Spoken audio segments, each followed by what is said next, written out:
Cricket association for the blind in India यांच्या वतीने Indira Gandhi cricket stadium येथे आयोजित अंध महिला क्रिकेट प्रशिक्षण शिबिराचा उत्साहपूर्ण वातावरणात समारोप झाला. 5 मे ते 21 मे दरम्यान पार पडलेल्या या शिबिरात महाराष्ट्रातील विविध भागातील 25 अंध महिला क्रिकेटपटूंनी सहभाग घेतला होता. समारोप कार्यक्रमाला सोलापूर जिल्हा परिषदेचे मुख्य कार्यकारी अधिकारी कुशल जैन प्रमुख अतिथी म्हणून उपस्थित होते.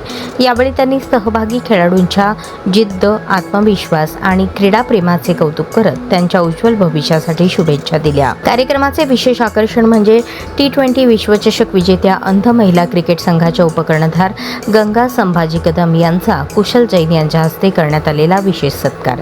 गंगा कदम यांच्या यशस्वी प्रवासाने उपस्थित प्रशिक्षणार्थी मुलींना प्रेरणा मिळाली.